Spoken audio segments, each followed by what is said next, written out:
Queridos amigos, ¿cómo están todos ustedes? Bienvenidos una vez más los martes de Salud y Justicia. Les estábamos anunciando que íbamos a estar por aquí hoy tempranísimo en el World Trade Center, por acá en el Salón Petén, con el licenciado Daniel Osvaldo Rojas López, una ponencia magistral extraordinaria.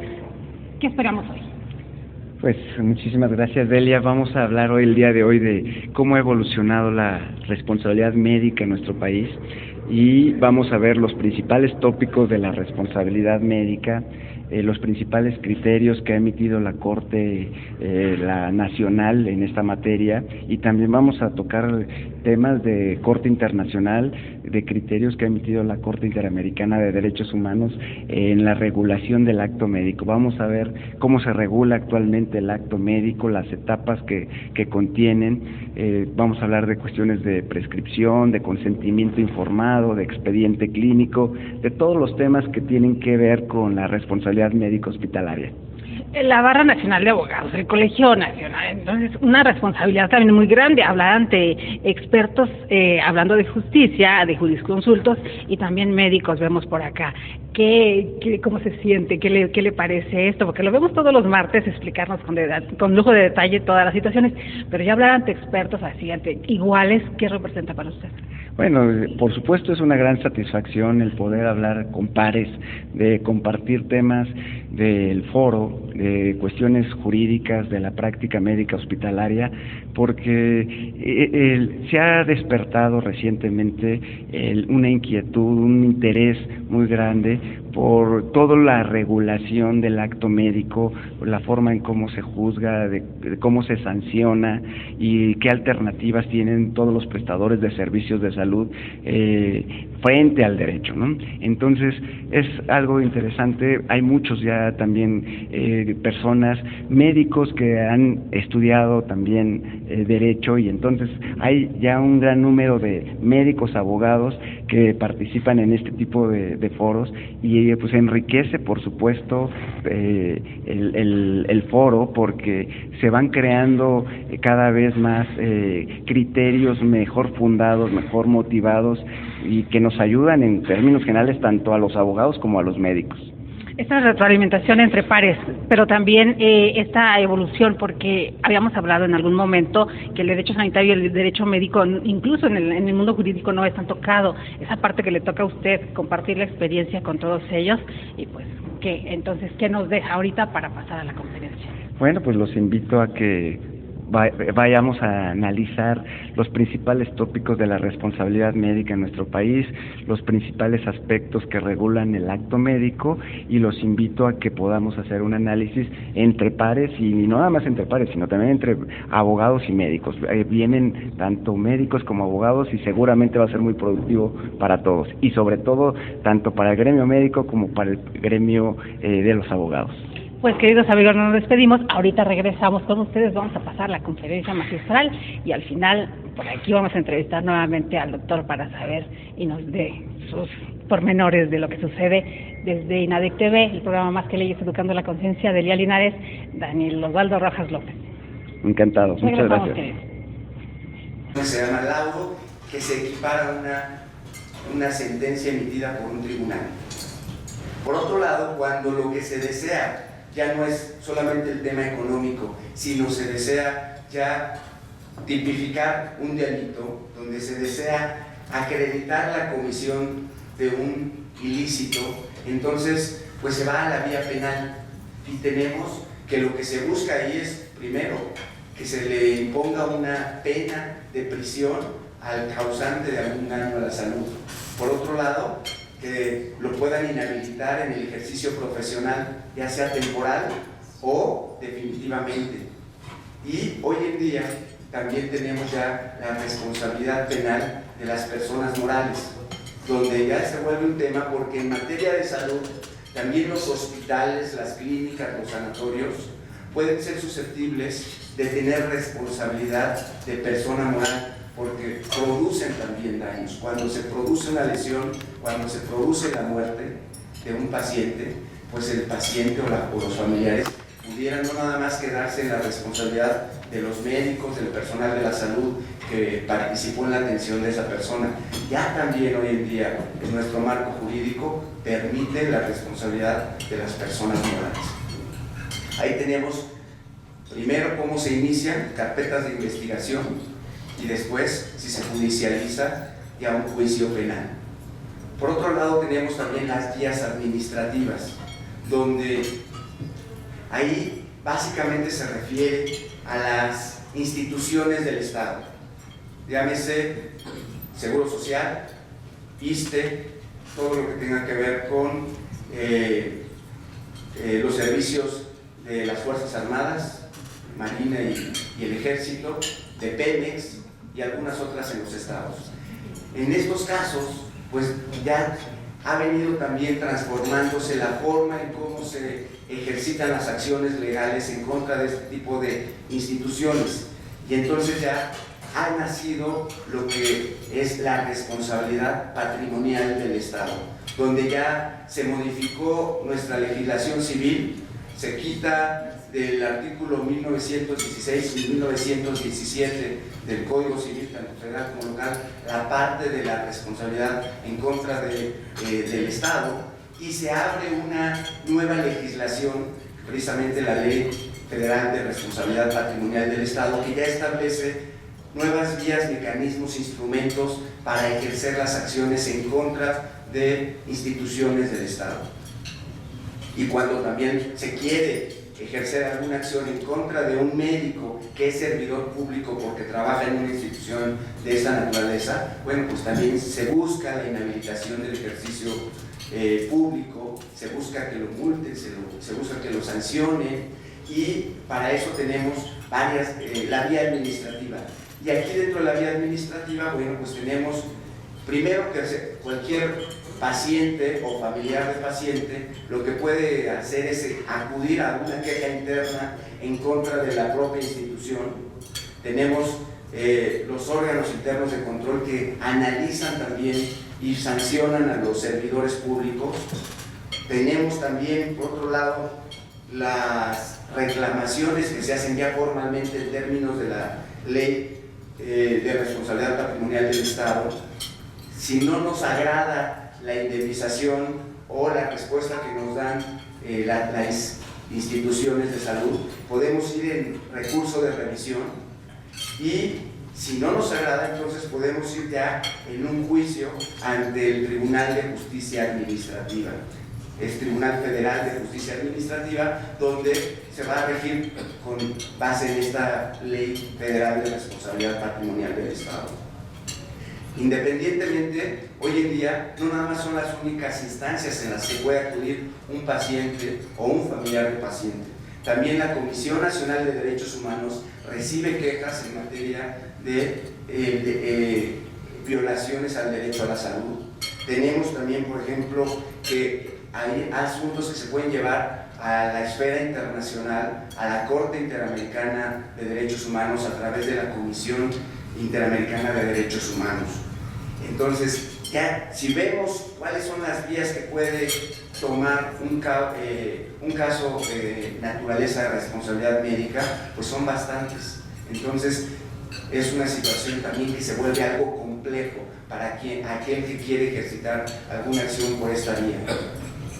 Y quisiera hacer una referencia de cómo estábamos hace algunos años y cómo estamos actualmente. Desde el 95, que empezó la novena época de la Corte, y hoy que ya estamos en la 10ª, ha habido una serie de criterios donde la Suprema Corte de Justicia de la Nación ha recibido y analizado muchos casos de materia de responsabilidad médica y ha emitido criterios muy revolucionarios que han transformado por completo la forma de juzgar y analizar el acto médico, donde lo que hoy conocemos en nuestra legislación civil, en nuestras legislaciones ordinarias, ya no aplica. Realmente los que nos dedicamos a estas materias, básicamente partimos de todos los criterios que ha emitido la Corte, y que son ya muchos de ellos jurisprudencias, y muchos de ellos todavía están a nivel de criterios en tesis. ¿Por qué? Porque si vemos lo que dice nuestra legislación, vamos a ver que ya no aplica. Por ejemplo, las fuentes de los tipos de responsabilidad civil. ¿Cuáles son las fuentes? Inicialmente, pues todo derivaba de un incumplimiento de una obligación contractual. Entre un prestador de servicios de salud y un paciente se establecía una relación contractual. El incumplimiento a cualquier convención que se haya hecho entre los mismos, pues se discernía a través de la vía civil, estableciendo cuáles eran los derechos y obligaciones de cada una de las partes, todo a través del contrato de prestación de servicios, ya sea médicos, profesionales o hospitalarios, donde puede haber un contrato que ustedes saben que puede ser escrito o puede ser tácito. Entonces nos íbamos a la legislación civil y nos íbamos al capítulo de incumplimiento de las obligaciones y buscábamos ahí ya las consideraciones que había, por ejemplo, en el contrato de prestación de servicios profesionales, cuáles eran las obligaciones y derechos de cada una de las partes para dirimir controversias. Sin embargo, nacen criterios a través de la Corte donde dicen que no, que la responsabilidad que deriva de la práctica médica tiene que ser ya ahora extracontractual. Es decir, que ya nos van a aplicar el capítulo de obligaciones que nacen de actos ilícitos. ¿Y esto por qué? Porque dice que no puede aceptarse a través de un contrato la lesión a la integridad física o a la vida, al tratarse de bienes jurídicos indisponibles. Entonces, tratándose de bienes tan esenciales para la persona humana como son la vida, la integridad y la salud, pues no puede convenirse dentro de un contrato entre particulares que se pueda disponer de dichos bienes, máxime cuando hoy en día está reconocido que dichos bienes son esenciales para el ejercicio de todo el resto de bienes y derechos que tenemos como personas. Entonces se consideran como esenciales y ahí nos empiezan a aplicar todo lo que es la teoría y la doctrina de derecho de daños. Aquí ya entramos de lleno en materia civil a toda la doctrina en materia de daños. Por otro lado, anteriormente se consideraba que era una responsabilidad objetiva que derivaba del riesgo creado, la que se producía cuando un paciente se sometía a un procedimiento médico quirúrgico, porque se utilizaban mecanismos, aparatos, instrumentos, sustancias peligrosas, y fue considerado por la Corte una tesis que deriva de un amparo de 1995 que se resolvió en 1997, donde se estableció que la anestesia era una sustancia considerada peligrosa, y entonces todo lo que tuviera que ver con daños producidos por la anestesia se consideraba en automático como una fuente de responsabilidad civil de tipo objetivo. Entonces, la característica de este tipo de responsabilidades es que lo único que se tiene que acreditar es el uso del mecanismo o del instrumento o la sustancia peligrosa, el daño causado y esta relación entre uno y otro. Y con eso, básicamente, se acreditaba una responsabilidad de prestadores de servicios de salud. Hoy en día hubo una evolución en las tesis y criterios que la misma Corte emitió, y a través de una contradicción de tesis que se conoció ya en años recientes, aproximadamente en el 2011, donde ya se considera que la responsabilidad civil que deriva de la prestación de servicios de salud ya no va a ser objetiva, sino va a ser subjetiva, y dice que es necesario probar la culpa y el actuar negligente para que exista deber de reparación o indemnización del daño. ¿Esto por qué? Porque dice, bueno, hubo una contradicción de tesis que se analizó en la Corte, donde se dice, si bien es cierto, la anestesia puede causar daños a la salud por sí misma, la anestesia es una serie de medicamentos que se suministran al paciente por un especialista en esta materia, donde informa al paciente que se le va a suministrar y el paciente acepta y firma a través de un consentimiento informado la aplicación de la anestesia. Entonces, como deriva de un acto consentido y donde la anestesia tiene un fin eminentemente terapéutico, no podría considerársele una sustancia en sí misma peligrosa para generar una responsabilidad objetiva. Entonces, ¿qué es lo que causa el daño? El uso negligente de la anestesia. Y como se reconoce que lo que causa el daño no es la anestesia en sí misma, sino el uso negligente de la misma, entonces se cambia el criterio y se abandona el criterio de la responsabilidad objetiva y surge el criterio de la responsabilidad subjetiva, y donde ahora es importante e indispensable acreditar la culpa, el elemento subjetivo de la conducta, que es la culpa, es decir, el actuar negligente, que ese actuar negligente haya causado un daño en la salud del paciente y que exista un nexo causal natural de causa-efecto entre esa actuar negligente y ese daño. Y eso es lo que hoy impera hasta la fecha. Por otro lado, ha habido evoluciones en materia de cargas probatorias. En materia civil, pues todos estamos acostumbrados, como en materia penal, que el que afirma está obligado a probar. El que niega solamente debe de probar su dicho si su negativa implica una afirmación. Esa es la regla. Sin embargo, esas reglas han venido modificándose por los criterios de nuestra Suprema Corte y nos dicen que no, que en materia probatoria, tratándose de prestación de servicios de salud, no puede ser así. ¿Por qué no puede ser así? Porque, en primer lugar, y lo vamos a ver en la siguiente,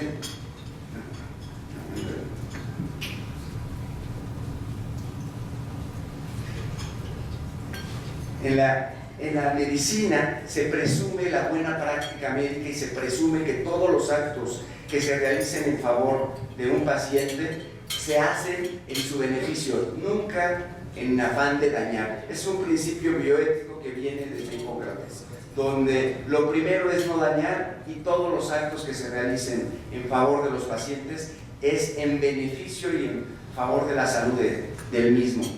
Pero hoy en día esa presunción de buena práctica se ha vuelto una presunción de mala práctica médica.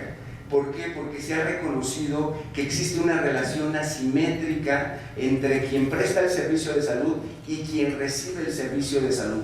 ¿Por qué? Porque quien recibe el servicio de salud es ajeno y desconocedor de la ciencia médica, de los procedimientos, de las enfermedades, de todas las alternativas que se tienen como tratamiento. Y por otro lado, quien presta el servicio es conocedor de toda la ciencia médica y sabe qué puede servirle y qué no puede servirle a un paciente en determinado momento.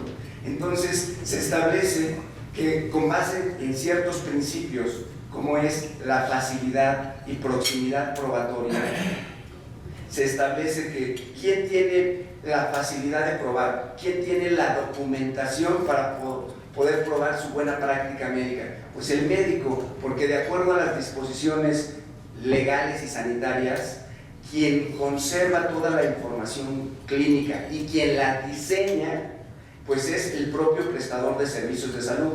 Entonces, quien tiene a su alcance el expediente clínico, toda la información clínica para aportarla en un proceso legal, pues es quien presta el servicio.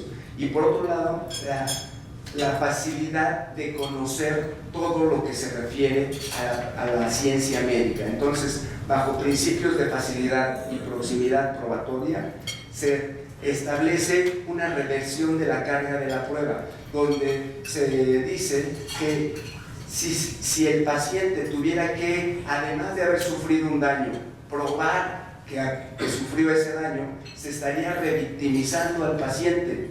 Entonces, se establece por la Corte que eso no es factible dentro de la prestación de servicios médicos hospitalarios y por lo tanto se hace una reversión de la carga probatoria. Entonces, a través de la teoría dinámica de la prueba, se dice ahora el que debe de probar su buena práctica médica es el prestador de servicios de salud, no el usuario de los servicios de salud. Y por lo tanto, se va a presumir la mala práctica médica. Basta con que el paciente señale que hubo mala práctica médica para arrojarle la carga probatoria a quien presta los servicios de salud de la buena práctica médica, en el entendido de que si no puede acreditar su buena práctica médica, va a prevalecer la presunción de mala práctica médica. Por otro lado, tenemos que anteriormente, pues todos los prestadores de servicios de salud, los médicos principalmente, podían ejercer la medicina conforme a sus cédulas profesionales, a sus cédulas de especialidades médicas, y ellos podían, dentro del ámbito de su competencia, realizar todos los actos médicos que estuvieran dentro de su especialización. Hoy en día ya no es así. Ha habido criterios que han hecho incluso ya reformas a la legislación sanitaria, donde se han establecido requisitos adicionales para todos aquellos que realizan actos médico-quirúrgicos, donde se les establece la obligatoriedad no solamente de contar con un título profesional, de contar con una cédula profesional o una cédula de especialista, sino también contar con la certificación vigente del consejo de su especialidad. Entonces, los ginecólogos tienen que, además de ser ginecólogos y de ser médicos, tienen que certificarse ante el consejo de su especialidad para poder ejercer y realizar actos quirúrgicos. Entonces, así todas las especialidades de la medicina. Esto es una situación que se ha venido justificando y que ha sido materia de amparos. Hubo, después de esta reforma, una cadena de amparos, sobre todo de médicos del sector público, donde alegaban violaciones a el derecho de la libertad del trabajo, que ellos, por ser médicos, podían ejercer la medicina en cualquiera de sus ramas.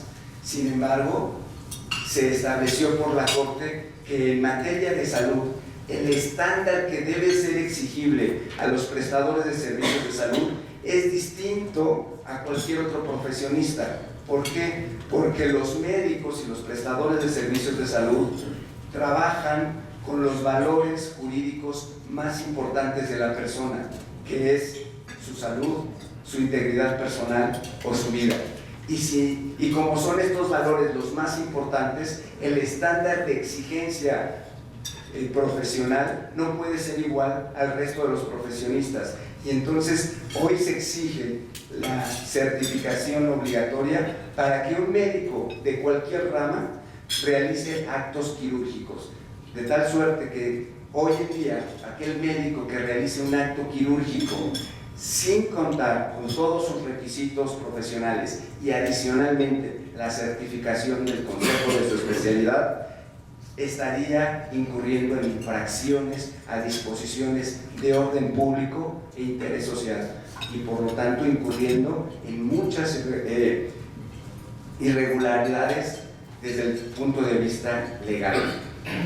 Por otro lado, anteriormente los médicos actuaban conforme a su leal saber y entender, que significa, en medicina se conoce como que prevalecía la libertad prescriptiva o el juicio clínico del médico en la atención de pacientes. Esto, como peritos, ellos podían decidir y en base a sus conocimientos, en base a su experiencia, normar su criterio médico. Eso es, hacían una obligación de medios. Se ha reconocido que en materia de salud la obligación que tienen los prestadores de servicios de salud es meramente de medios. ¿Qué significa esto? De brindar a sus pacientes todos los recursos que la medicina pone a su alcance en beneficio de su salud. y echar mano de todo lo que la medicina les permite en un lugar y en un tiempo determinado. Ahora ha venido cambiando a través de los criterios de la Corte y dice que no, que los médicos tienen que actuar conforme a lo que se conoce hoy en día por la Lex Artis Medica. ¿Esto qué es? Pues son los principios científicos y éticos que orientan la buena práctica médica. ¿Y de dónde se abrevan? Bueno, pues se abrevan de las guías de práctica clínica, de las normas oficiales mexicanas en materia de salud y en la literatura médica generalmente aceptada. Hoy en día un médico ya no puede actuar diciendo que él lleva haciendo un procedimiento 20, 30 años conforme a su experiencia y que nunca ha tenido ningún problema y por eso es viable poder continuar haciendo un acto médico quirúrgico de esa forma. Hoy en día ya no se puede eso. Hoy en día tiene que sustentarlo en lo que establecen estas guías de práctica clínica, que es el consenso de los expertos en una materia, expertos en una enfermedad, en un padecimiento, donde hacen un análisis de toda la bibliografía que aplica a un caso, a una enfermedad, a un tratamiento y establecen las recomendaciones que deben ser utilizadas y bajo las cuales se debe de basar el criterio médico. Y si bien es cierto, hay criterios que dicen que el médico puede apartarse de este tipo de guías en un caso concreto, en un paciente determinado, también estos criterios establecen que para que pueda hacerlo un médico, apartarse de estos criterios que se reconocen como la Lex Artis Medica, tiene que acreditarlo y justificarlo plenamente, de tal suerte que si no puede acreditar y justificar plenamente por qué se apartó de este criterio generalmente aceptado, pues se consideraría como responsabilidad civil. Pero ahí hay un conflicto cuando el órgano, no nosotros decimos, sino, por ejemplo, la médica de triage entra en urgencia y el médico tiene que acotarse a sus protocolos establecidos, aunque su buen consejo le dice que hay otra forma de tratarlo, pero se tiene que sujetar a la normatividad interna del hospital público, y entonces entran en conflicto. Bueno, por supuesto que entra en conflicto muchas veces el criterio médico con el criterio de las guías de práctica clínica, de los protocolos de actuación, de todo lo que los servicios de una institución hospitalaria pueden establecer que es la forma de regir el acto médico. Sin embargo, bueno, también hay el derecho de objeción de conciencia, ¿no? Los médicos tienen el derecho de objeción de conciencia para desaplicar o desatender ciertas recomendaciones o incluso dejar de atender a un paciente en determinados casos. Sí es una situación muy crítica, sobre todo en instituciones de salud, que muchas veces les limitan, por ejemplo, los servicios auxiliares de diagnóstico o de tratamiento. ¿Por qué? Por cuestiones meramente institucionales de tinte presupuestal. Entonces, el médico, aun cuando sabe que para poder establecer un diagnóstico correcto en determinada enfermedad o en determinado padecimiento, tiene que apoyarse de auxiliares de diagnóstico y de tratamiento, pues no lo puede hacer porque hay restricciones presupuestales, que puede generar eso un tema de responsabilidad, porque pudiera ser que hubiera un error en el diagnóstico o un error en el plan de tratamiento y entonces pudiera generar una responsabilidad de tipo legal. Y entonces ahí es donde vemos que ese tipo de acciones, pues lo que genera es esto, donde ese tipo de acciones ha llegado hasta la Corte Interamericana de Derechos Humanos, porque ya se ha establecido que el gobierno pues tiene la obligación de respetar y de tutelar el derecho a la salud. Y el derecho a la salud implica precisamente la posibilidad que tenemos como persona de acceder a los servicios de salud en cualquier ámbito y en cualquier lugar, y que el gobierno el Estado tiene la obligación de realizar las acciones que resulten necesarias para dar los servicios de salud de calidad y con la oportunidad necesaria. de tal suerte que si no sucede en esos términos, pues habría una responsabilidad incluso patrimonial del Estado y que pudiera llevarse, como lo hemos visto, incluso hasta procedimientos tanto en sede nacional como en sede internacional. Hoy en día la Corte Interamericana de Derechos Humanos ya ha resuelto casos que tienen que ver con temas de responsabilidad médica y ha establecido responsabilidad a los estados en esta materia, donde les ha obligado, por ejemplo, a modificar temas de su legislación interna. Por ejemplo, el tema de violencia obstétrica, donde vienen de recomendaciones internacionales de la Organización Mundial de la Salud y donde se, digamos, procedimientos que eran ordinarios para cualquier médico o prestador de servicios de salud, hoy en día ya se clasifican o se consideran como violencia obstétrica, y la violencia obstétrica pues está reprochada desde el punto de vista legal y ético. Y hoy en día también no nada más se puede hacer el reproche desde el vía institucional, sino también desde el punto de vista penal. Hoy en día hay varios estados que ya han establecido dentro de sus códigos penales el delito de violencia obstétrica, donde si lo leemos, de verdad, son situaciones muy preocupantes porque viene a sancionar prácticas que los médicos realizan todos los días. Por ejemplo, una persona que llega embarazada a un hospital, pues hay procedimientos que se hacen de manera rutinaria en un hospital cuando llega una persona a dar a luz, como por ejemplo hacer una tricotomía, que es el rasurado de los órganos genitales. Eso hoy en día se considera violencia obstétrica. Hacerle la tricotomía, de que les hacen el corte para que pueda salir por el conducto vaginal más fácil el producto, hoy en día eso también se considera violencia obstétrica. Que llegue una paciente y que la medicalicen para activar o hacer más rápido el proceso de parto, también se considera hoy violencia obstétrica, y se establece que si no hay un consentimiento informado previo, entonces se considera violencia obstétrica, y esto es ya un delito en varios estados. Por ejemplo, en el Estado de México ya se tipificó todo esto que les estoy diciendo como delito, y las penas son no menores, son mayores, independientemente que si se realiza un daño por el retraso de la atención obstétrica y se produce un daño ya sea en el producto de la concepción o en la mujer, son delitos que se van acumulando. Entonces se vuelven situaciones hoy en día muy, muy graves. Por otro lado, sí, por supuesto, doctor. En este punto, bueno, yo soy médico y pues ahora sí, como dice el dicho, no entre abogados te veas, pero si bien hoy día nos regimos en un hospital decente, nos regimos por protocolos, por normas, por guías de práctica clínica, hoy en día, y ustedes lo han escuchado, pues existe la medicina basada en evidencias. La medicina basada en evidencias tiene que ver con haber revisado una serie de artículos y que tienen características muy particulares, porque no todo es la experiencia, como lo dice el licenciado Rojas.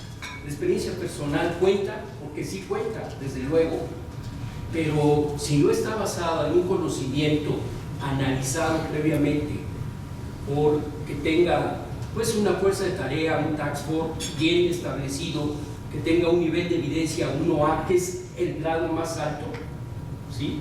Pues desafortunadamente, si nosotros hacemos otra cosa y ese caso se complica y se analiza en un comité de mortalidad y luego va a CONAMED y luego va a una cuestión penal, pues el médico se ve fuertemente afectado.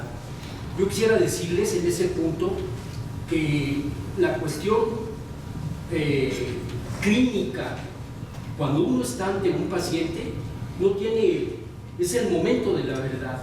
Si yo no tengo una tomografía, me llega un paciente con un traumatismo craneoencefálico severo y yo no tengo una tomografía, yo tengo manera, desde el punto de vista clínico, simplemente con observarle el fondo de ojos si tiene edema del cerebro, y no proceder a hacer ninguna otras cosas como una punción lumbar para ver si está consagrado, si tiene hemorragia, porque ahí se me va a morir el paciente.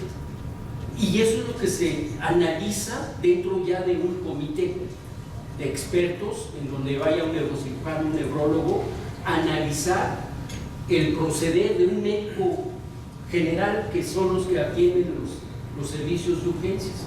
Entonces, la verdad es de que el médico tiene que estar bien capacitado, independientemente de su graduación, si es o no internista o cualquier especialidad que tenga. Un médico general tiene que tener esa preparación académica para estar sorteando todos estos casos que se presentan y que se presentan frecuentemente.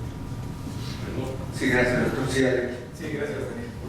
Bueno, nada más en relación a la pregunta con los comentarios derivados del tema de la prevención. Pues hay guías de la práctica clínica que ya son obsoletas.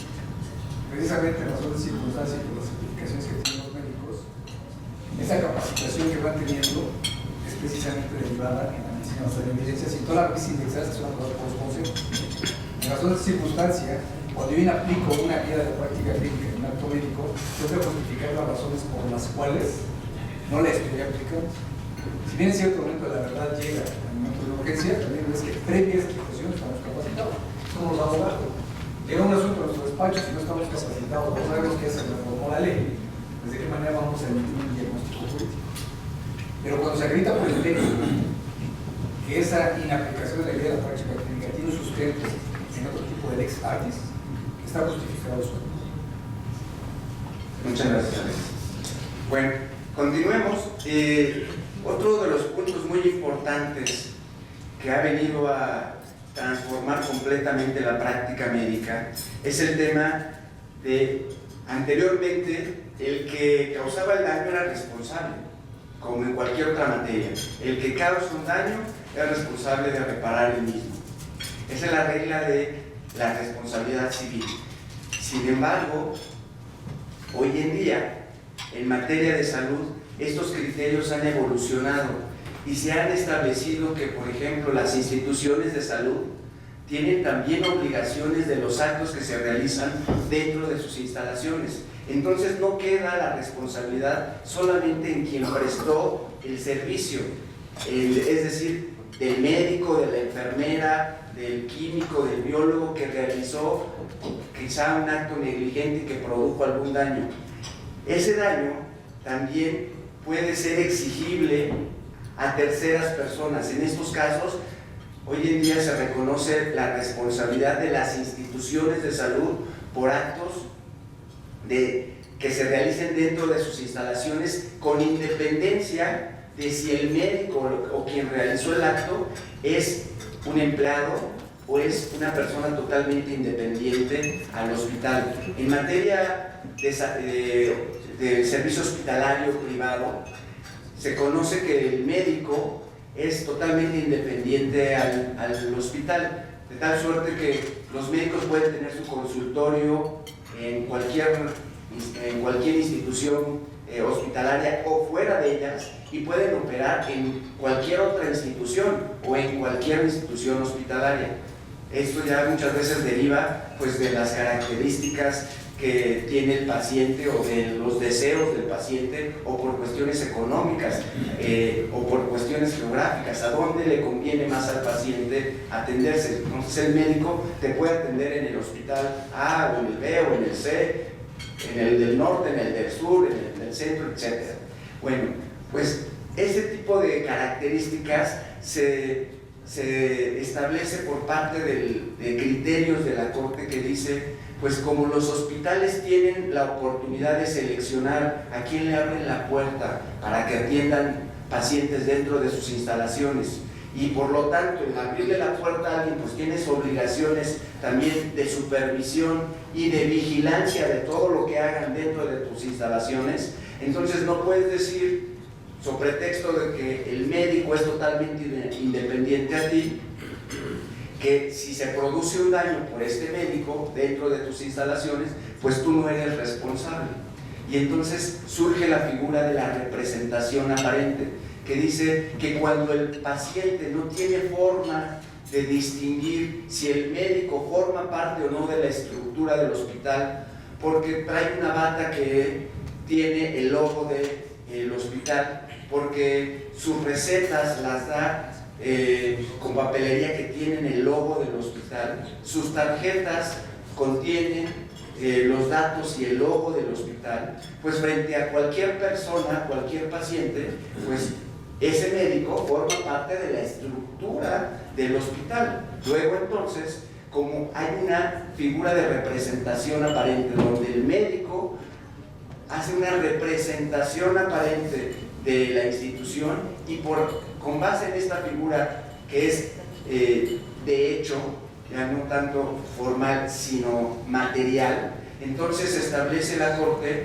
que los hospitales tienen que hacerse responsables de todos los actos que se realizan dentro de sus instalaciones, independientemente de quién los realice y cuál es la relación que tenga con esa persona.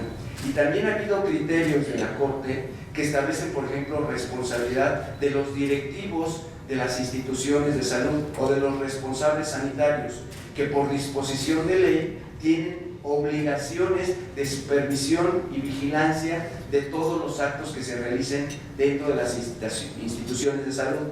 Luego entonces, si en un hospital se hace un acto, vamos a pensar algo que esté prohibido por la ley, algo muy evidente, un aborto que no está dentro de los parámetros permitidos por la ley, entonces no nada más va a ser responsable el personal de la salud que atendió ese aborto, sino también los directivos de la institución que permitieron que dentro de sus instalaciones se realizara un aborto y la propia institución hospitalaria que permitió que dentro de sus instalaciones se hiciera un acto contrario a la ley.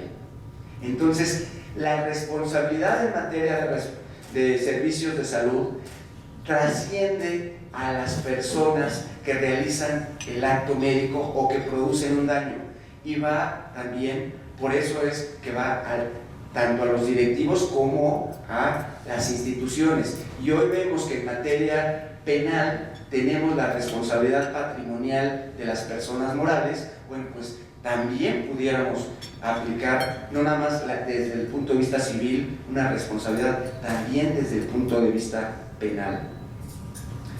Por otro lado, el análisis del acto médico se ha transformado desde el punto de vista jurídico en la forma de cómo se analiza, cómo se juzga y cómo se sanciona.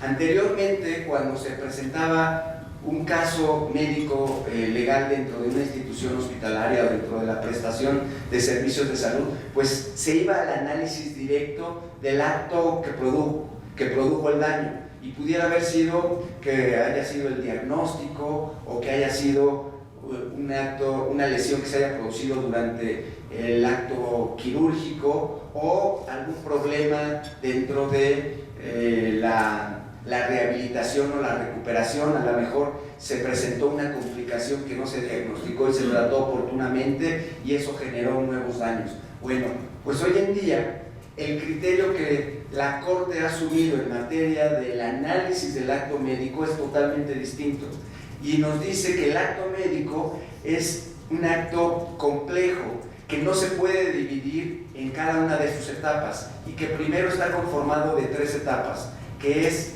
la etapa diagnóstica, la etapa terapéutica y la etapa de recuperación o de rehabilitación. Y que para hacer un correcto análisis de un caso médico se tiene que analizar en todas sus etapas. Entonces no se vale solamente analizar la etapa donde se causó el daño. Para poder acreditar la buena práctica médica hay que analizar el acto médico en toda su extensión, en sus 3 etapas, y acreditar que en sus 3 etapas se cumplieron con todos los requisitos de la buena práctica médica. De lo contrario, no se va a poder acreditar la buena práctica médica. Por otro lado, en materia de acceso a la información también ha habido una revolución completa en materia jurídica.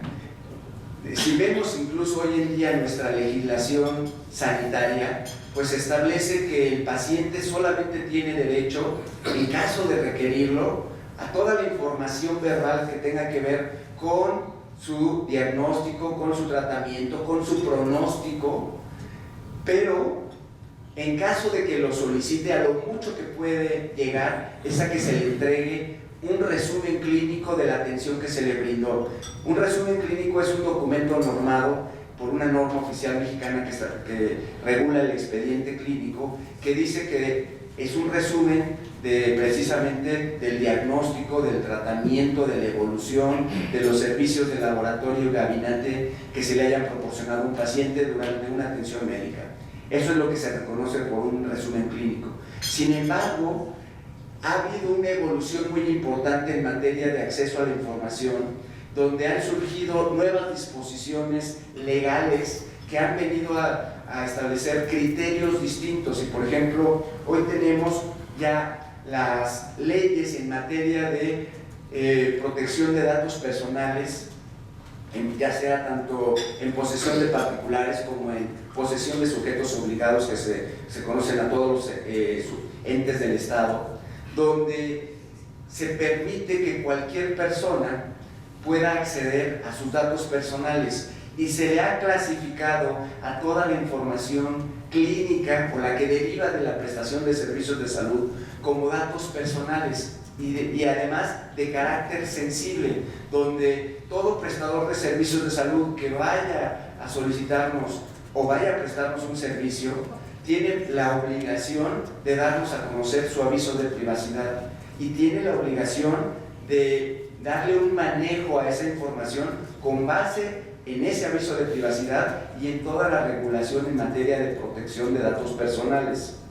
Y en este caso el INAI, que es el Instituto Nacional de Acceso a la Información, ha emitido criterios donde se establece que el titular de los datos personales que derivan de una prestación de servicios de atención médica no es el prestador de servicios de salud, no es el médico, no es la institución, porque desde el punto de vista sanitario se establece que el prestador de servicios de salud es el que confecciona el expediente clínico, el que lo elabora y el que lo conserva, incluso hasta establece un tiempo mínimo de 5 años para conservarlo.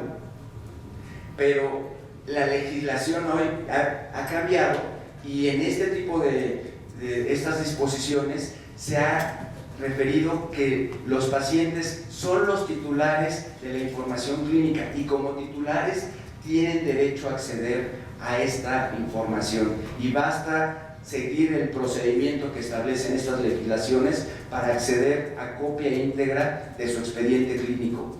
La norma oficial mexicana, que es el expediente clínico hoy en día 004, establece que solamente pueden acceder a copia íntegra de un expediente clínico las autoridades facultadas para tal efecto y faculta a las autoridades jurisdiccionales, administrativas, jurisdiccionales, a los ministerios públicos y a las comisiones de arbitraje médico para efectos de arbitraje.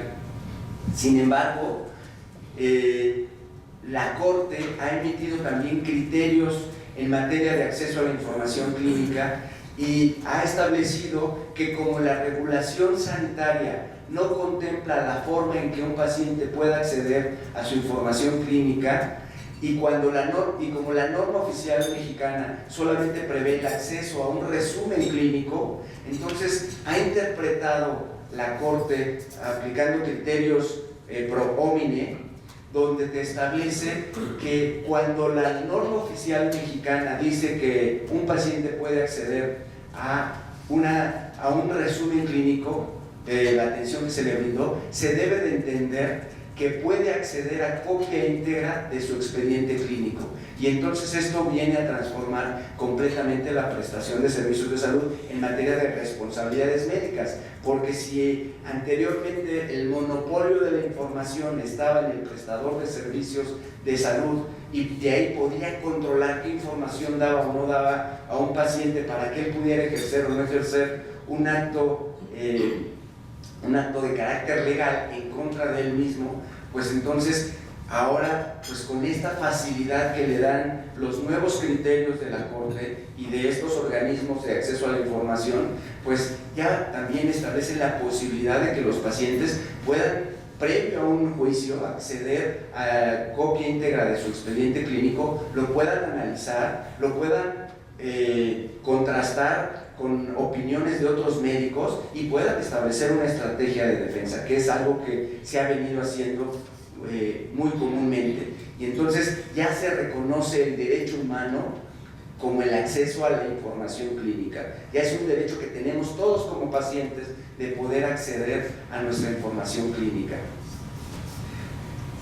En materia de expedientes clínicos, se ha establecido por parte de la legislación sanitaria cualquier incumplimiento que se haga en la debida integración o en la falta incluso del expediente clínico como una falta meramente administrativa. Si nos vamos a la legislación sanitaria, el incumplimiento a los parámetros establecidos para el diseño e integración del expediente clínico derivan de disposiciones de corte meramente administrativos, que su incumplimiento lo único que generaban eran sanciones de tipo administrativo que eran realmente menores, como pueden ser las multas.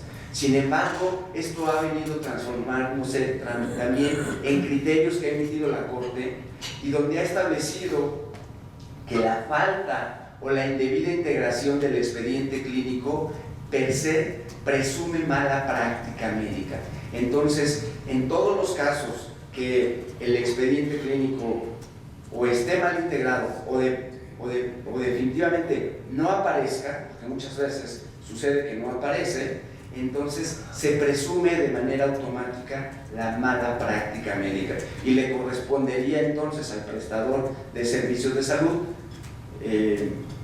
acreditar la buena práctica médica. Pero si no tenemos un expediente clínico, ¿de qué forma se vuelve complejo la forma en que se puede acreditar la buena práctica médica? Porque se entiende que la debida integración de un expediente clínico pues forma parte de la buena práctica médica. Por otro, sí, sí. Yo soy Marco Antonio Chávez, soy médico anestesiólogo y soy abogado. No ejerzo mucho la abogacía, pero bueno, me interesa mucho el tema y felicidad, pues está muy interesante. ¿Y qué hay sobre, antes de que pase a otra parte, sobre el expediente clínico electrónico? En muchos lados, yo trabajo en el ABC, tenemos mitad, y es una pregunta que todos mis colegas me lo hacen, saben que soy abogado, entonces a veces no sé qué responder, decir, bueno, en los hospitales sí está en un 80% electrónico, otro porcentaje sigue siendo clásico. Entonces se entra un poquito de detalles y me pregunto, ¿a dónde vamos con el expediente clínico electrónico? Bueno, en materia de expediente clínico electrónico tenemos disposiciones específicas que regulan el expediente clínico electrónico. Sin embargo, hoy en día es muy difícil que algún hospital las cumpla. ¿Por qué? Porque requiere el manejo de la firma electrónica y garantizar la inviolabilidad de las notas clínicas, es decir, que una vez que se realiza la nota ya no se pueda modificar por nadie. Y el tema más delicado es la firma electrónica, porque implica un reconocimiento de la firma ante una institución o un órgano que valide que esa es la firma electrónica, como algo parecido como lo ha hecho Hacienda con la firma electrónica, que es muy difícil. Para que tenga validez un expediente clínico electrónico se requieren dos certificaciones. Uno, que el sistema que produce el expediente clínico, que genera ese expediente clínico, esté certificado por la Dirección General de Información en Salud de la Secretaría de Salud y que dé la certificación de que cumple con todos los parámetros de seguridad que estamos diciendo. Y dos, que se haga una certificación por parte de la misma Dirección de Información en Salud de la Secretaría de Salud de que el hospital está cumpliendo con los parámetros correctamente que exige las disposiciones sanitarias.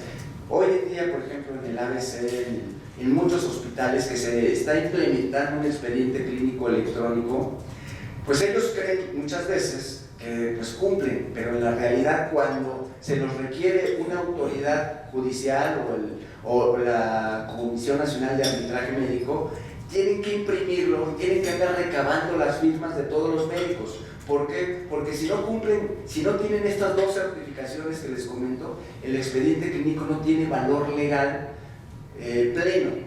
Y entonces, por eso es que lo que están haciendo es tener que imprimir las notas, y entonces realmente lo único que están haciendo es tener una forma de poder digitalizar o de poder hacer más rápido o en computadora, por decirlo así, en un sistema de cómputo sus notas médicas, pero al final del día tienen que imprimirlas y recabarlas, porque si no tienen firmas, pues no tiene valor la nota.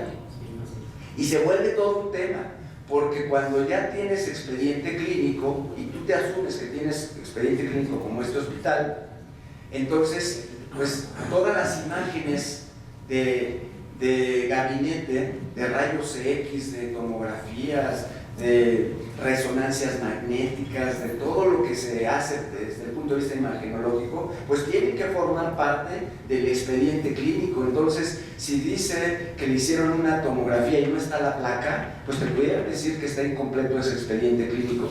Y hay casos, desde el punto de vista judicial, se están tramitando casos y donde lo primero que nos hacen es nos impugnan el expediente clínico porque no está debidamente integrado, porque se dice que se llevó a cabo una tomografía y no están las imágenes.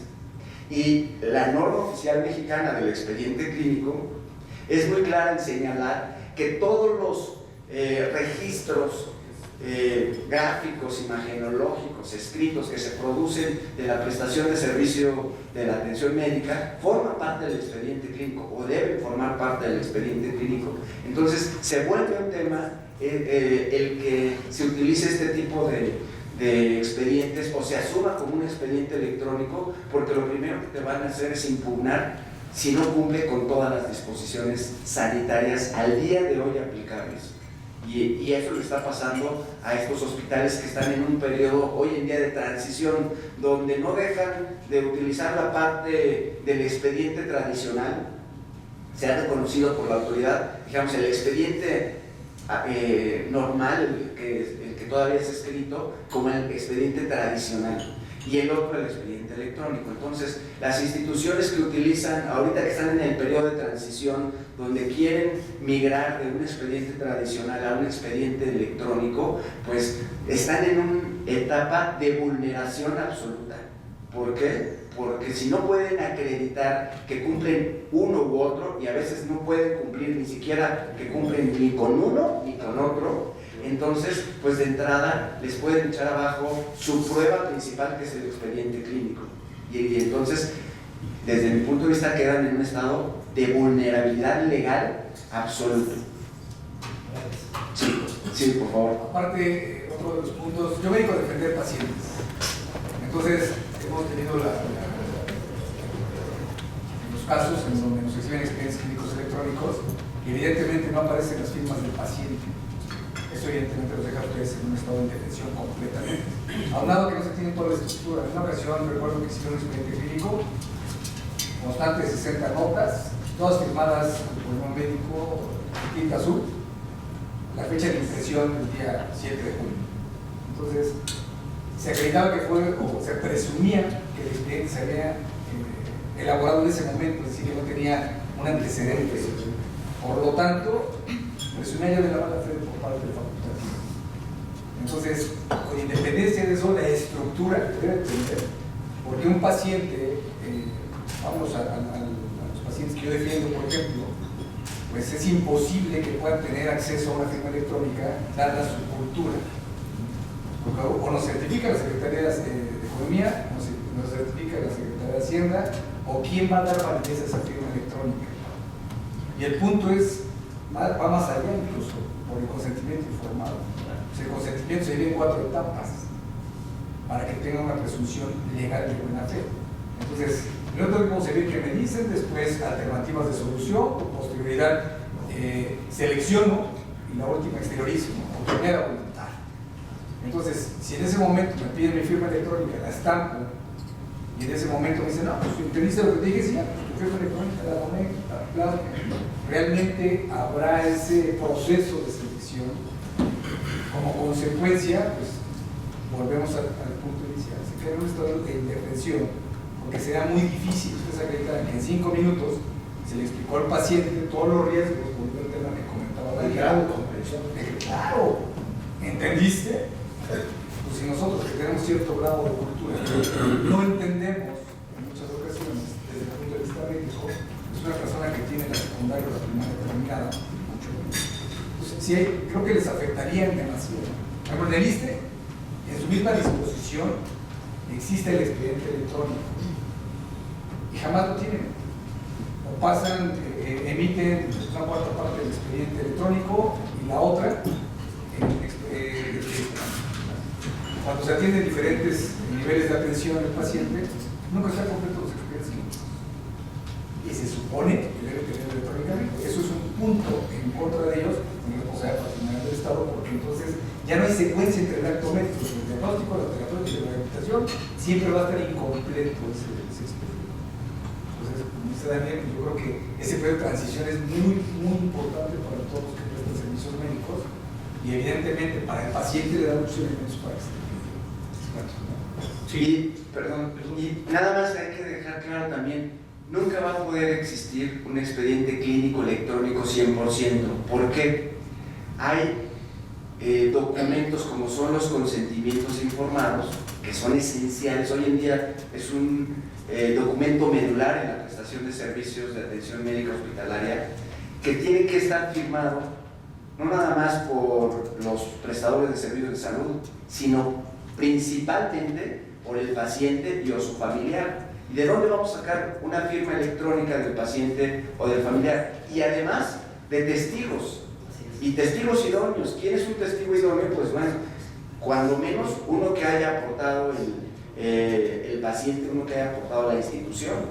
Entonces, el tema de la firma electrónica en el paciente, pues no, sí puedo yo registrar a todos mis médicos, a todas mis enfermeras, a todo mi personal clínico y paraclínico para que puedan realizar notas en el expediente clínico, pero nunca voy a poder hacerlo con el paciente, porque implica el registro de la firma electrónica, implica un trámite como lo hace Hacienda con la firma electrónica, que nos lleva primero a un proceso donde nos identifican plenamente y nos dan una firma electrónica, y con esa ya puedo hacer válidos actos jurídicos. Mientras que no exista eso, y no lo vamos a poder hacer porque con los pacientes, las personas llegan al hospital A, B o C el día que quieran y a cualquier hora, y pueden venir de otro país incluso, y no vamos a tener el registro de la firma electrónica. Perdón, doctor. No, está bien, Daniel, gracias. Realmente en la norma oficial mexicana, la que tú señalas, la 04, viene un apartado del expediente electrónico, el cual es válido. Efectivamente hay instituciones que están migrando, y lo importante de esto es, desde el punto de vista digital, cómo esté robusto, qué tan robusto esté el expediente. Yo voy a hablar de mi experiencia.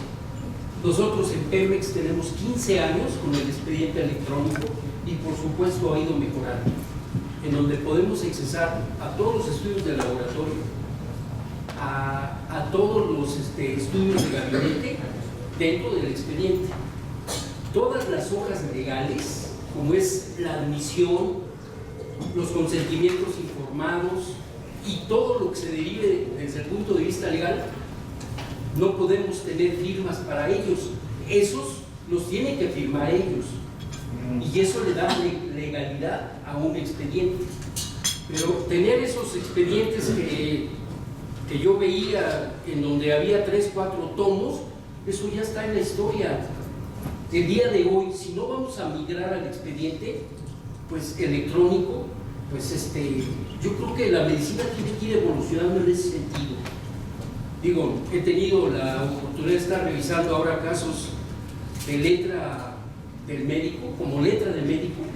La verdad me rindo. No es posible poder pues llegar a una aseveración tanto clínica como diagnóstica, en donde se pueda definir si lo que hizo está bien o está mal, sencillamente es totalmente inadmisible, pero eso es a lo que estamos expuestos, cosa muy diferente, aunque haya muchas faltas de ortografía y de redacción, pero nos da una idea del expediente, ¿no?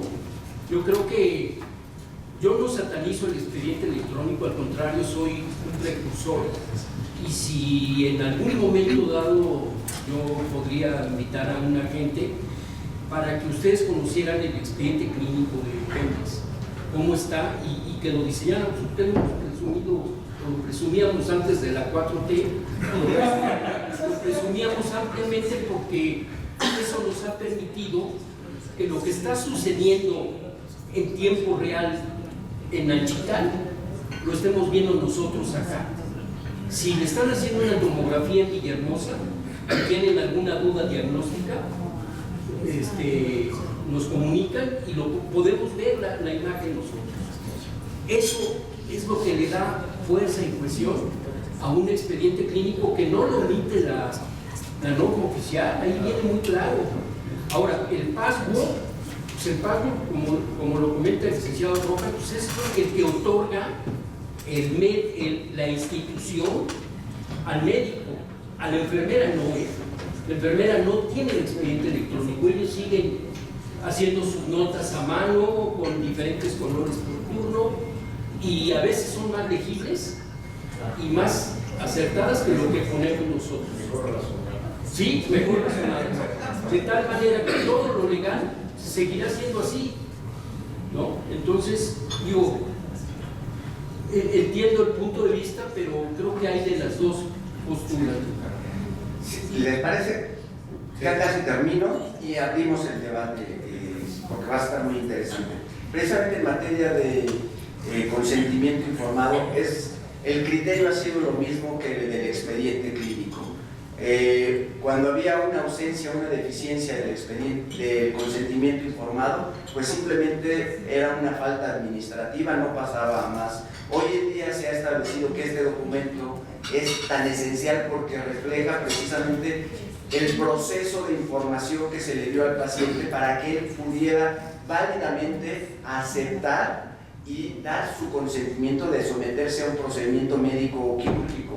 En ese sentido, el consentimiento informado es una piedra angular en la prestación de servicios que legitima al prestador de servicios de salud para realizarles los procedimientos médicos o quirúrgicos que se vayan a realizar. Y de tal suerte que hoy en día este criterio que ha venido cambiando, y la Corte actualmente a través de criterios también ha establecido que la ausencia o la deficiencia de un consentimiento informado provoca, en primer lugar, en automático, así nada más por la ausencia o deficiencia, en automático ya provoca responsabilidad civil, porque no se puede acreditar que el paciente estuvo plenamente informado y que dio un consentimiento válidamente informado del acto médico que se le va a realizar. Segundo, en el Distrito Federal ya se tipifica realizar actos médicos o quirúrgicos que pongan en riesgo la salud de un paciente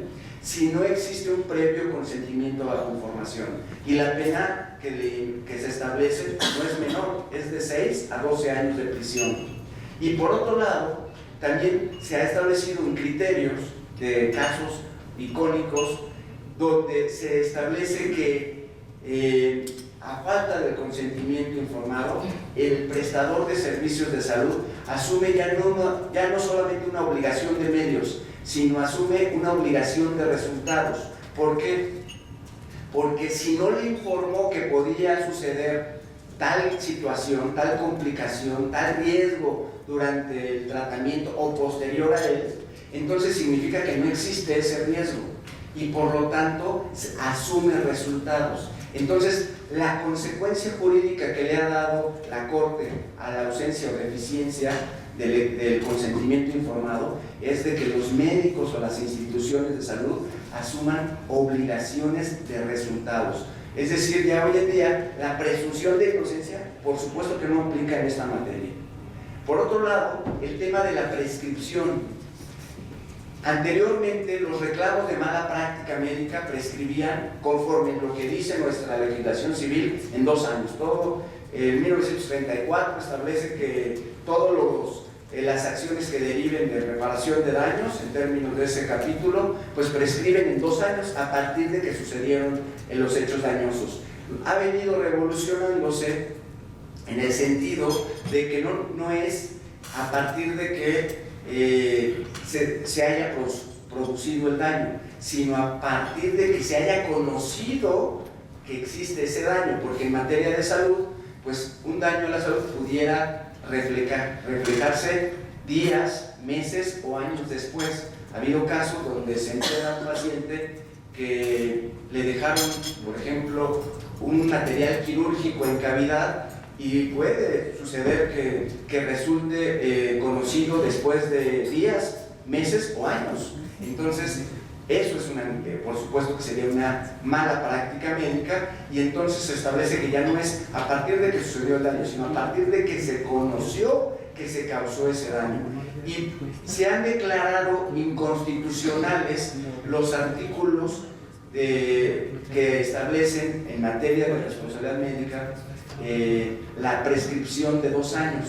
En el Estado de México también en su código, su legislación civil establece 2 años para ejercer la acción de una reparación del daño, y se ha declarado inconstitucional diciendo que es un término muy pequeño para una persona que sufrió un daño a su salud, primero que se recupere y después que pueda estar en posibilidad de ejercer una acción legal en contra de quien le causó un daño. Entonces se ha declarado inconstitucional y se va a la regla general de la prescripción.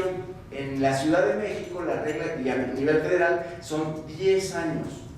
En el Estado de México son 5 años. Y a partir de que se haya conocido el daño o que se haya podido ejercer la acción legal para ello.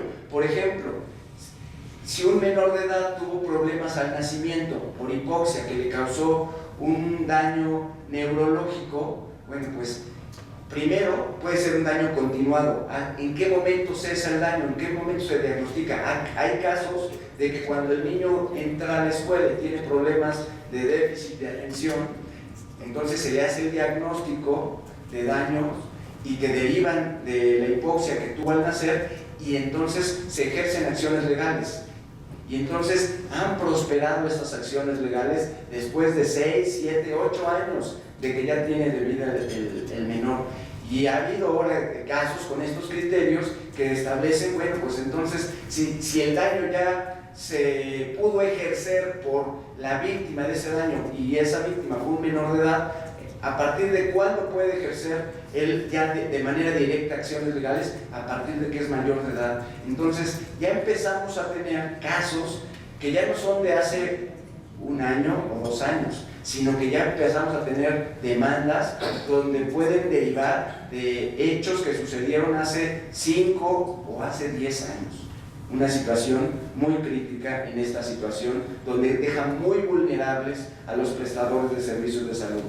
Y finalmente, a hoy en día, con el tema del nuevo paradigma de los derechos humanos, donde los prestadores de servicios de salud podían afectar no solamente la esfera patrimonial y extrapatrimonial de sus pacientes, pues eso hacía que los que causaban un daño pues tuvieran la obligación de reparar y de indemnizar los daños causados.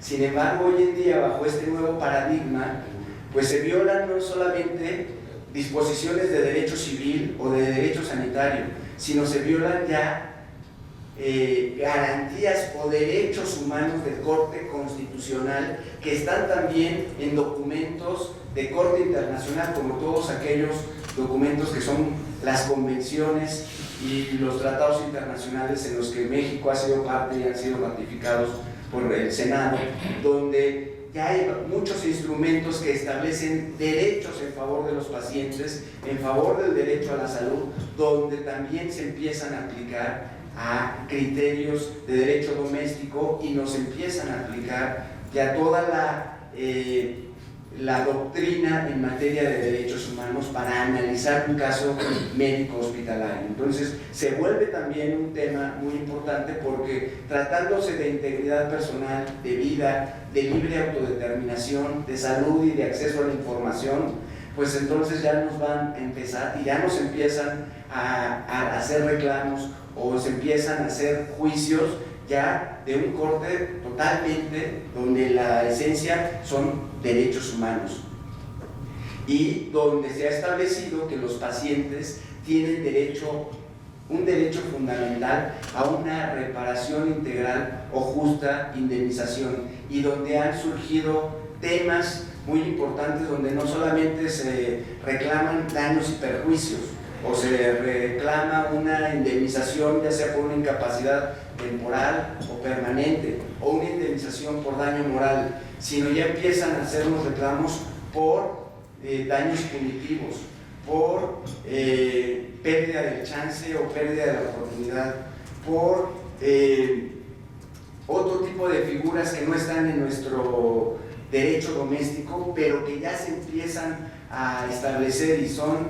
por ejemplo, ya se hacen obligaciones de dar, de cuestiones patrimoniales, también se exigen obligaciones de hacer, como por ejemplo pedir disculpas o publicar extractos de las sentencias, o también obligaciones de no hacer como de no repetición, actos de no repetición. Ya empezamos a meter todo lo que se abreva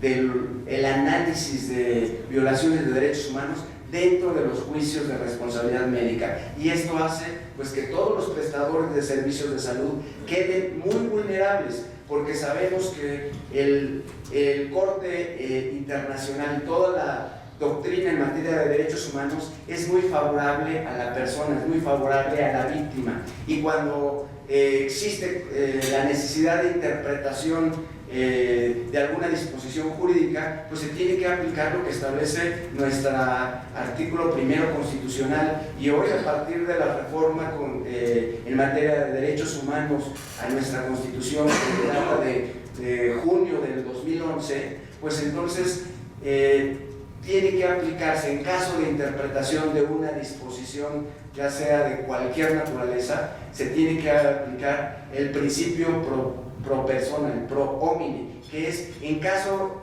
de alguna interpretación siempre debe darse la interpretación más amplia que favorezca a la persona.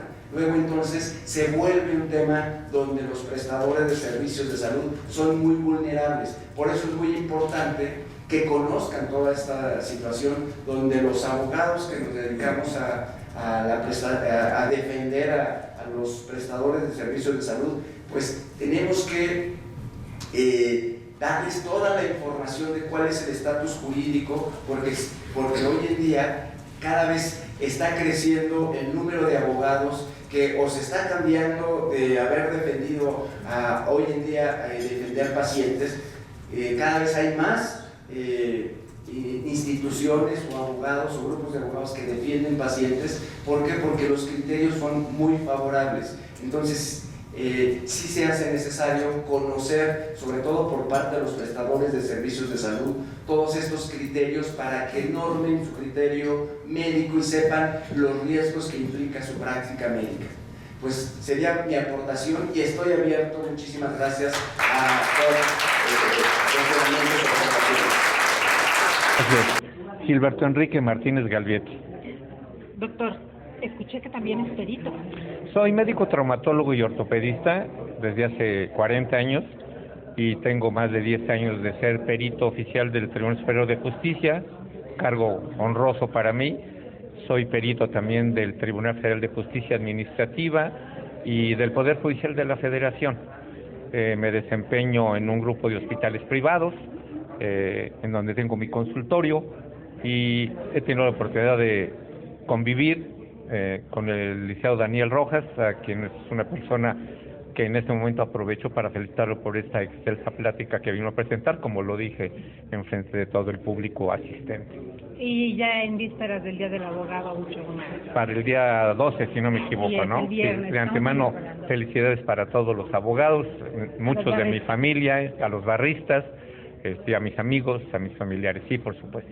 ¿Qué le pareció la conferencia? Esa evolución en la cuestión médico-hospitalaria, esa evolución, la justicia en México, ¿cómo está cambiando? ¿Cómo lo percibe usted desde la parte de perito, de la parte del médico, de la parte jurídica? Mire, como bien dijo el señor Daniel Rojas, ¿no? Existen leyes que se tienen que Práctica seguir. indebida del servicio médico, una pena de 6 a 12 años de prisión. ¿Qué nos daría como consecuencia esto? Que el médico que fuera condenado con la pena mínima a una situación de esto tendría que cumplir de principio a fin su pena, salvo que se adhiriera a un procedimiento abreviado, y esa manera le reduciría una tercera parte de la pena, quedaría con 4 años y pudiera tener una condena condicional. ¿Por qué se da este delito? Porque hiciste una operación sin autorización, porque hiciste una operación para obtener un lucro, o porque hiciste una operación para tapar otra que hiciste mal. Ese tipo de situaciones son muy delicados. ¿Y qué nos encontramos? Que es lo que hemos visto en la práctica médica. Y con todo respeto se los digo. En una ocasión estaba en el INACIPE y se vieron ánimos muy álgidos porque estaban médicos y estábamos abogados. Obviamente los médicos se detenían, los abogados atacaban y se ponía muy álgida la situación. ¿Con qué nos topamos en este tipo de situaciones? De no tener una autorización es un resultado formal, no pasa nada, porque si no está la autorización en el consentimiento médico informado, es muy fácil probar. Pero ¿qué pasa si tenemos que probar que se hizo una operación para obtener un lucro o para tapar otra? Tenemos que ir a un nexo causal. ¿Y quién nos va a dar ese nexo causal? Los peritos. Y así como hay abogados que nos dedicamos a defender a las víctimas, hay abogados que se dedican a defender a los médicos y ya tienen a sus peritos del lugar. Y esos peritos, con todo respeto se los digo, van a dictaminar a favor del médico. Y va a llegar de la víctima, va a dictaminar a favor de la víctima y nos encontramos con el tercero. Y a lo mejor es muy atrevido de mi parte hablar de ciertas gratificaciones a peritos, ¿verdad?, para que dictaminen a favor. Y entonces nos atoran o nos tienen atorados para llegar a una verdad que es la que se busca, que con el nuevo sistema penal es lo que buscamos, ¿verdad? 3 elementos importantes: la verdad, la reparación del daño y que se castigue al delincuente o se le deje en libertad. ¿Y hacia dónde podemos encaminarnos desde mi punto de vista? Muy acertado lo que decía el doctor, médico y abogado. ¿Qué pasa con los delitos fiscales? Contadores y abogados. Esa unión es muy importante, igual aquí la medicina y la abogacía, porque tienes que encontrarte entre los juzgados, que tienes que explicarle al juez, con todo respeto, que tienen 50,000 asuntos, ¿verdad?, que no van a entender lo que es una depredación, lo que es una violencia obstétrica. Pero bueno, para no aburrirlos, ¿hacia dónde vamos? Con la reparación del daño. Ya el Estado de México por ahí dijo en materia penal: si tú traías un seguro de gastos médicos como víctima y se te fueron tus gastos a millones de pesos, sí te voy a condenar aunque tú hayas traído el seguro de gastos médicos. Porque ¿qué dicen los médicos? No te pueden condenar porque tú estabas asegurado. Sí, pero ese seguro era de mi patrimonio. Y el tope hasta 10 millones de pesos puede en el Estado de México. Así es. Entonces son temas muy importantes. No los quiero aburrir y bueno, muchas felicidades. Y dentro de lo que a mí me gustaría que me virtiera su opinión dentro de sus conocimientos es precisamente esa cuestión de la responsabilidad de las personas morales. En este caso, los hospitales generalmente son personas morales cuando estás llevando a cabo un acto médico. ¿Qué responsabilidad tienen esas personas morales en todos sus ámbitos? Solamente decir que se subroga una vez que tenga desde el principio conocimiento de la aseguradora, porque si no, no lo pagan. Y es una práctica reiterada que se da en el medio, sobre todo en el Estado de México. Voy a tratar primero el tema de los seguros. Por ejemplo, ya hay criterios también de la Corte que establecen que en materia de prestación de servicios de atención médica hospitalaria y de seguros de salud, todos aquellos seguros que tienen que ver con salud, desde los integrales hasta los de gastos médicos mayores, ustedes recordarán, ya se ha venido un poco diluyendo este tema, pero cuando alguien tenía un seguro, pues para poder ejercer su seguro tenía que hablar a su aseguradora, y la aseguradora te canalizaba ya sea con un médico o con una institución hospitalaria, derivado de un catálogo que tenían ellos previamente ya negociado y contratado con estos prestadores de servicios de salud. Bueno, se estableció también por parte de la Corte la responsabilidad que también alcanza a las aseguradoras en caso de que la aseguradora haya participado en la designación del prestador de servicios de salud. ¿Por qué? Porque si tú lo seleccionaste, tú lo designaste, entonces tenías la obligación también de supervisarlo y de vigilarlo, y entonces también alcanza la responsabilidad hasta las aseguradoras, incluso en pacientes con seguro. Un tema que acabo de ver en la Corte Interamericana de Derechos Humanos y que seguramente va a aterrizar al derecho doméstico es el que existe también responsabilidad del Estado, porque el Estado, a través de los órganos que tiene para regular y vigilar a los prestadores de servicios de salud, tiene la obligación también, no nada más de regular, sino de supervisarlos y de vigilar su debido cumplimiento. Y por ejemplo, ya hubo un caso en materia de medicina estética, donde la COFEPRIS, que es la autoridad, digamos, encargada de la supervisión y vigilancia, hizo una campaña donde empezó a cerrar todas las clínicas, estas pequeñitas, donde hacían tratamientos estéticos por médicos que no eran especialistas en la cirugía plástica o estética. ¿Qué es lo que sucede? Que ya hay criterios y ya hay casos que ya fueron juzgados por la Corte Interamericana, donde le han establecido incluso responsabilidad hasta al Estado, porque permites que una institución de salud preste servicios de atención médica u hospitalaria sin cumplir con todas las disposiciones sanitarias que regulan a ese sector. Y entonces, como tú lo permitiste o tú le autorizaste a través de una licencia sanitaria de un responsable sanitario, registraste eso, entonces tienes también la obligación de supervisión y vigilancia. Y entonces también hoy en día vamos a empezar a ver que existe responsabilidad ya no nada más de las instituciones, sino también incluso hasta del Estado. Y en materia hospitalaria ha venido evolucionando la responsabilidad médica. Inicialmente, pues cada quien era responsable de los actos que realizaba y de los daños que realizaba, bajo un principio de división del trabajo.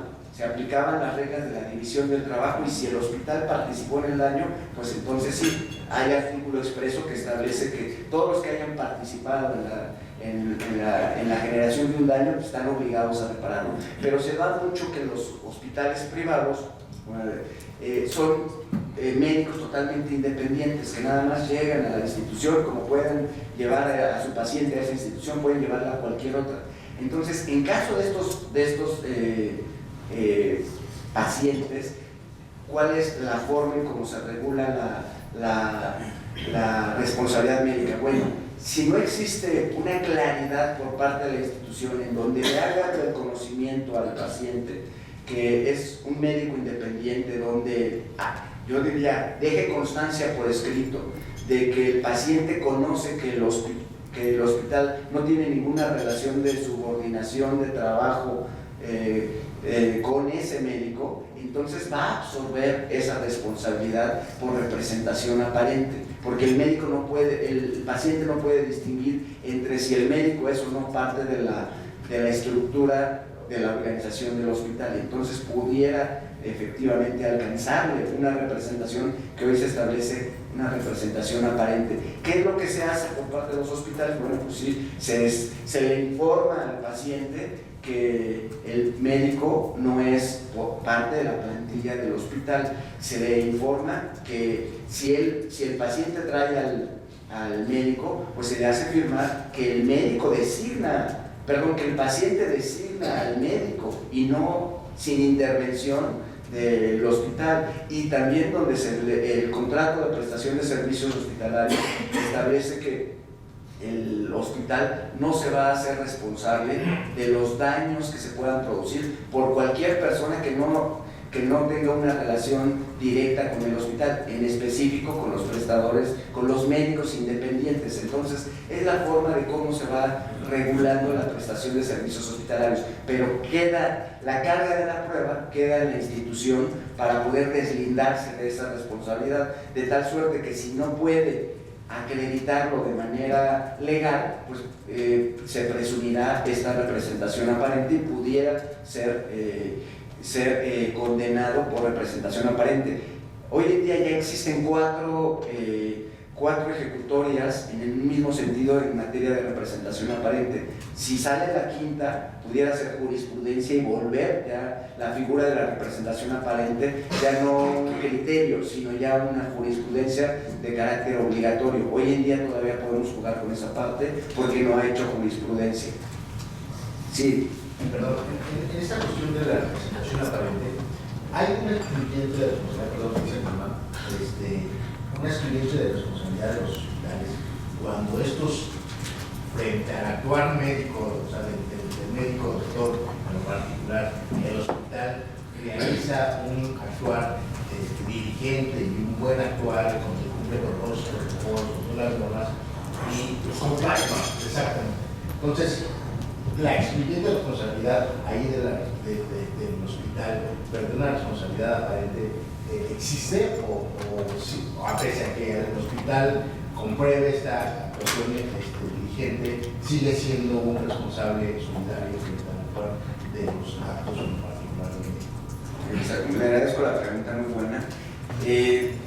Voy a tomarlo en dos. Por ahí hay sí. unos criterios de la Corte. Sí, exacto, voy a referirme a ellos. Primero, ahorita, el tema de la responsabilidad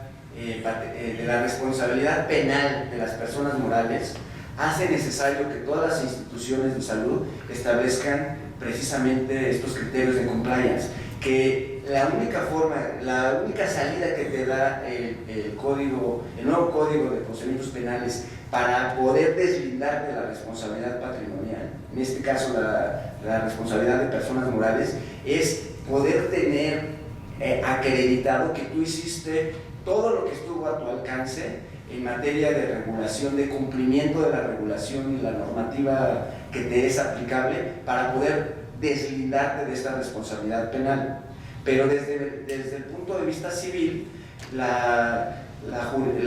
los criterios que ha habido, que no son jurisprudencia todavía, en materia de representación aparente, te establecen que el análisis debe ser caso por caso. No puede establecerse hoy una regla todavía general, y para que el hospital pueda deslindarse de esa responsabilidad, tiene que acreditar que precisamente él hizo todo lo necesario para evitar que se produjera ese daño, y que no obstante que lo hizo, se produjo, y que se trata de un hecho inevitable, imprevisible, y que hizo todo para poder evitar que sucediera. Entonces, si puede acreditar, y si ha habido casos también que se puede acreditar eso, en el sentido donde los hospitales pueden demostrar, pues normalmente los eventos centinela, los eventos adversos, como se llama dentro del argot de la calidad médica hospitalaria, pues son eventos fortuitos, son casos fortuitos que, si bien es cierto están reconocidos muchas veces por la literatura médica como riesgos que se pueden presentar en un procedimiento médico quirúrgico o en determinado paciente, pues obviamente el hospital y el equipo médico hace todo lo posible porque no se presenten, pero no queda en el alcance de su mano muchas veces que se presenten o no se presenten. Muchas veces son cuestiones propias endógenas del paciente, que se presente una infección, por ejemplo, o que se presente un riesgo inherente.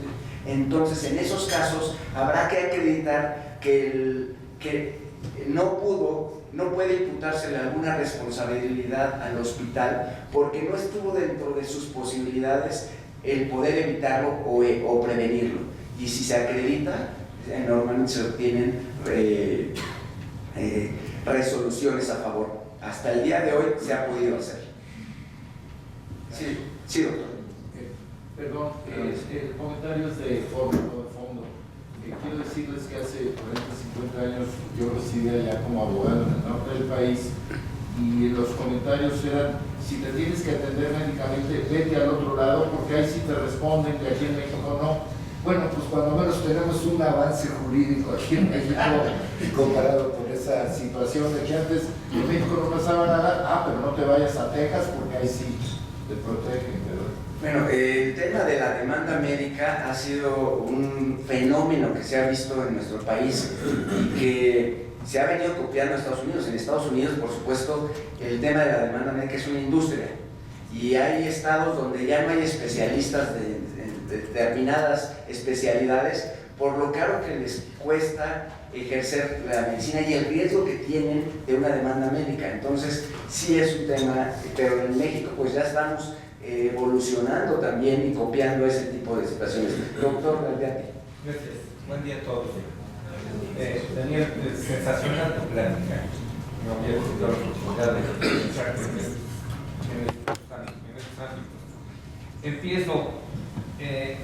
Hablaste de la información del internet que llevan. Bueno, perdón, soy médico traumatólogo y ortopedista, manejo cuestiones privadas en el Hospital Ángel Metropolitano y tengo el honor de ser perito como fregar el médico.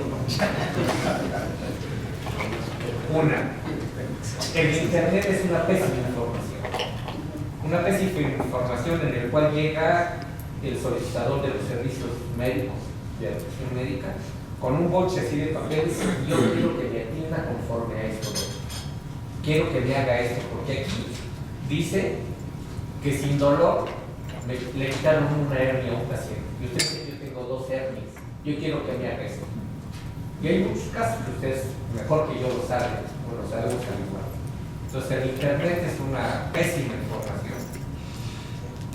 No todo acto fallido es una negligencia médica.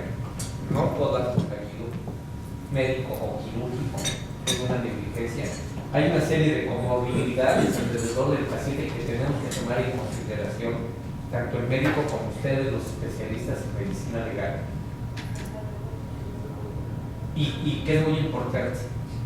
Yo encontré un concepto por ahí en un libro en donde dice que el consentimiento informado es tácito desde el momento en que el paciente llega, toca la puerta del consultorio, entra y acata las indicaciones médicas del médico, ya sea para hacerse unos exámenes de laboratorio, ya sea para en algún momento dado hacerse unos rayos X, una tomografía, una resonancia magnética, una electromiografía, lo que sea, con respecto a la especialidad de cada uno de los otros médicos. Y sobre todo, cuando hacen un tratamiento quirúrgico, es tácito este consentimiento. Cuando yo me hospitalizo, doy una orden de que se hospitaliza y va en una hoja mía y dice: se hospitaliza bajo tal diagnóstico para efectuar esto. Y el paciente llega, compañías seguros o no compañías seguros, llega y se hospitaliza. ¿Es válido ese concepto? Yo creo que sí. No está contemplado. Ustedes me podrán decir si sí existe, pero no he encontrado esa figura jurídica en donde diga que esto tiene que ser así. Sí, el consentimiento informado. Me he encontrado versiones en que me dicen: el consentimiento informado existe, sí existe. Está clara y preciso, explicablemente al paciente Pues no lo sé. Dentro de un cuestionario, no lo sé. Pero tengo que utilizar términos médicos. Con el paciente utilizo un lenguaje coloquial. Creo que el consentimiento informado hay que agregarle un pequeño párrafo manuscrito de preferencia por el paciente en el consultorio todavía, en donde diga que entendió perfectamente lo que le expliqué, que este es de color azul y que esté escrito a mano y que todos, hasta los moldes de plástico que tenemos ahí. Porque eso nos va a dar, dentro del expediente, que es la prueba reina para cualquier cuestión de tipo médico legal, nos va a dar una defensa, que sí lo entendió, y tal vez que lo entendió, que sí lo escribió, que no iba a haber una hemorragia, que podía tener un sangrado, que no iba a tener una lesión neurológica, que podía ir a lastimar el nervio, que no iba a tener un choque, que iba a tener la presión baja y podía caer en coma, etcétera, etcétera. Todos los que quieran poner, entre más pongan mejor. Bueno, la que sigue, por favor. Aquí valdría la pena si la ley general especial deroga la general. ¿Por qué? Porque el Código Civil en el 1803-1804 maneja que ese consentimiento que puede ser expreso tácito. Si respecto a lo que sugiere el doctor, para que se entienda por tácito, por signos inequívocos, que no dé lugar al entendimiento como tal, o bien si nos vamos a la regla general de la ley especial de salud que regula el consentimiento informado. ¿Qué se entiende por consentimiento y qué se entiende por informado? Y es en función a la cultura de quien vaya a entender y comprender que efectivamente entendió lo que el médico le está diciendo. Y eso es muy difícil porque el lenguaje, el metalenguaje que se utiliza por parte del médico, a veces no es comprensible para el ciudadano de a pie. Lo mismo en materia jurídica, prescripción caducidad, figuras afines y figuras que tienen conceptos distintos. Caducan las acciones, prescriben los derechos. Eso explíqueselo a una persona de a pie y no lo va a entender. Entonces, la parte relativa de que si yo entendí, pues quién sabe lo que yo entendí. La simple reflexión del objeto cognoscente con el objeto cognoscido. Y es tan ambiguo que por eso la ley especial le pide que sea de informado, pero en un lenguaje que pueda el ciudadano también entender y que conste, aunque sea por lo menos por escrito, de que se le explicó. Si lo entendió, sabrá Dios que entendió, pero que cumplí con esa misión de haberse explicado. Ese es el ratio que señala lo que es el consentimiento informado. Nada más para un poquito ampliar, muchísimas gracias. Creo que el consentimiento informado, aplicando aquí el criterio de interpretación que nos señala, es precisamente aquí la ley especial deroga la general, y en materia de salud lo tenemos regulado el consentimiento informado tanto en la Ley General de Salud como en el reglamento en materia de prestación de servicios de atención médica y en una norma oficial mexicana que es la del expediente clínico, y en todas ellas se exige que sea por escrito, salvo en caso de urgencia que se permite que incluso no haya. Es la excepción del consentimiento informado por escrito. Sin embargo, no puede hacerse, digamos, defenderse un caso a través de una tesis como pudiera ser que hay un consentimiento tácito por el hecho de que la ley te exige una forma, y cuando la ley te exige una forma, no existe otra forma para legalmente acreditar que se cumplió con la obligación. Por otro lado, el consentimiento informado, la principal quizá bondad que yo le veo para los prestadores de servicios de salud es el hecho de que con el consentimiento informado le trasladas el riesgo informado al paciente, de tal suerte que si se presenta ese riesgo, que puede ser, como bien dice el doctor, no todos los riesgos, no todas las consecuencias médicas indeseables son mala práctica médica. Hay riesgos inherentes que todo procedimiento médico quirúrgico tiene. La medicina per se no es inocua. Hasta tomarnos una aspirina nos puede causar un daño desde leve hasta muy severo. Y en ese sentido, como dijéramos, el derecho reconoce esta circunstancia de la medicina, establece la obligatoriedad que cuando se vaya a realizar un acto médico o quirúrgico que ponga en riesgo la salud de la persona, debe de establecerse un consentimiento informado por escrito, con las formalidades que establece la regulación, y el efecto jurídico es trasladarle ese riesgo al paciente de tal manera que si se presenta el riesgo, el prestador de servicios no tendrá ningún tipo de responsabilidad legal. ¿Por qué? Porque es un riesgo conocido y aceptado por parte del paciente o usuario de los prestadores de servicios de salud. Sí, sí. Perdón, la interrupción. La situación es esta: los que somos médicos somos flojos para llevar un expediente de una forma correcta.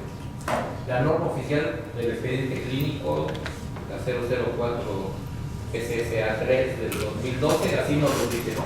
Tienes que llenarlo así, por lo menos, dice, por lo menos deberá de contener la siguiente información. Y le ponemos la firma y le ponemos doctor Martínez, ¿no? Y se acabó. Y eso está mal, ya desde ahí está mal. Ya usted mencionó que por un año tengo el gusto de ser delegante. Entonces, lo dice la ley, ¿no? La inexistencia o llenado deficiente ya es una responsabilidad médica que ya se puede equiparar a muchas cosas. Se complementan los dos expedientes, doctor, sí, tanto el clínico como el script, como el manuscrito, los dos, aunque sus normas no están englobadas dentro de la misma, uno es del expediente clínico y el otro es del expediente clínico electrónico. Se engloban, igual que con la norma oficial de la práctica de la anestesia. Somos flojos y no ponemos los signos vitales en la nota de evolución y no le ponemos el nombre, le ponemos evolución, nada más. Pancho está muy bien, signos vitales estables, se va de él.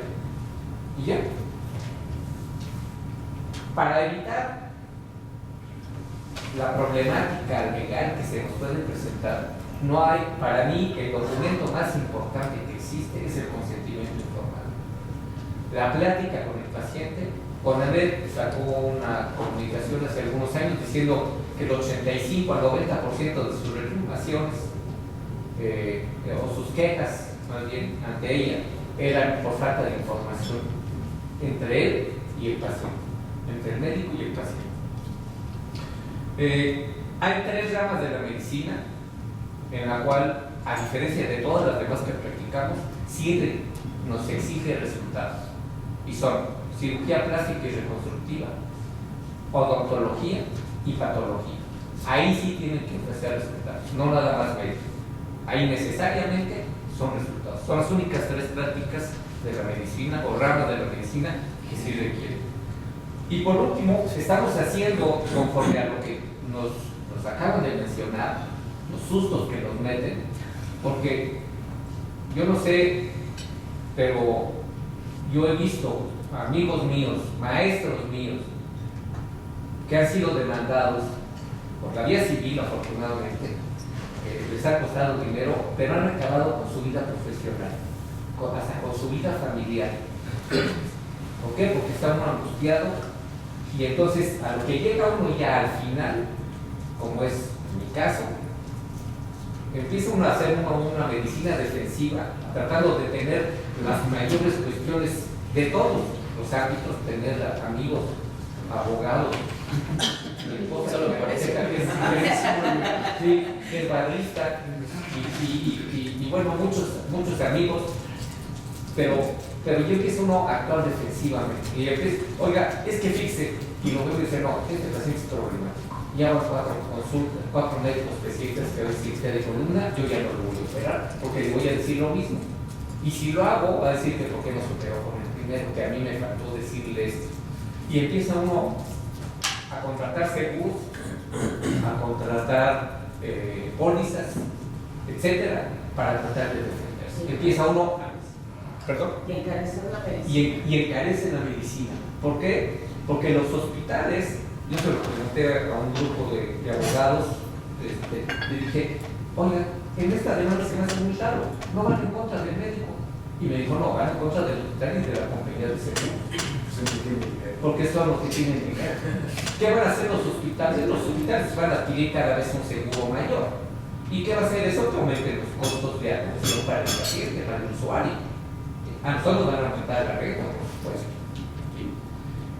Y la otra, si estás de guardia y te ponen de guardia, llena los papeles, sobre todo si eres parte del staff de médicos del hospital. He llevado casos de Pemex, algunos justos, otros injustos, como todos, pero llena todo. Si estamos de guardia, todos los papeles, todos llénalos, porque ahí sí ya te estás comprometiendo con el hospital a que el hospital te está poniendo a ti como médico del paciente que acaba de llegar. Y en ese momento el hospital te va a decir, ¿sabes qué? La regaste. No, la regamos juntos porque tú me pusiste. Sí, no, esto de que la regaste y te hablan del júbilo y te dicen, oye, tienes, no, vamos a tener, que es diferente, sí. Entonces, felicidades nuevamente, gracias por escucharme. Me da mucha pena, sé que la conversación ha estado muy fructífera, pero por cuestión de tiempo y de espacio y del uso de este salón también nos es necesario dar por concluida la sesión. No obstante, los invito a que por favor se acerquen con el licenciado Rojas.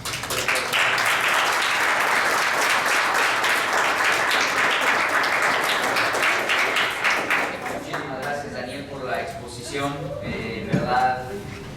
Muy precisa, muy claro, todo este proceso evolutivo interesante, cómo viene siendo todo un desarrollo a partir pues, de derechos humanos, de conocimiento informado, de este giro desde el paternalismo del que hablabas, ¿no? hacia una relación mucho más horizontal, médico-paciente, con las consecuencias que eso conlleva. Por parte de la barra te queremos entregar un reconocimiento por tu participación, por parte de ambas comisiones, y bueno, muchas gracias.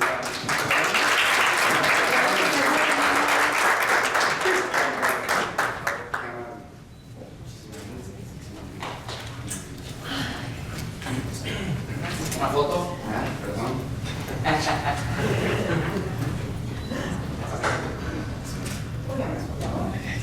Pues queridos amigos, termina la conferencia magistral desde acá, desde el World Trade Center, en el Salón Petén Tajín. Aquí estamos muy contentos, fascinados, vimos mucho público, vimos muchas preguntas, por ahí tenemos todo grabado y se los estamos compartiendo.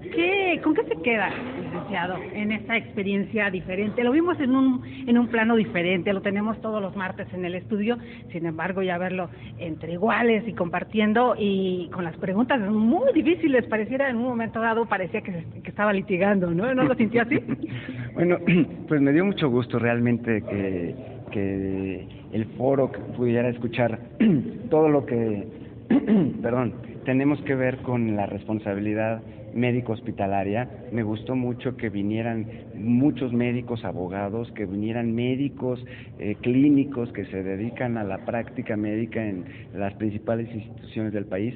Me gustó que vinieran muchos abogados que se dedican a esta materia, ya sea defendiendo pacientes o defendiendo instituciones de salud y médicos. Me gustó que hayan venido, por ejemplo, compañías aseguradoras también que se dedican al ámbito de la responsabilidad médica, porque pues es un tema que involucra a muchas profesiones, a muchos especialistas y eso hace que sea muy interesante, ¿no? El haber compartido criterios con médicos hace también muy interesante la parte jurídica del derecho sanitario.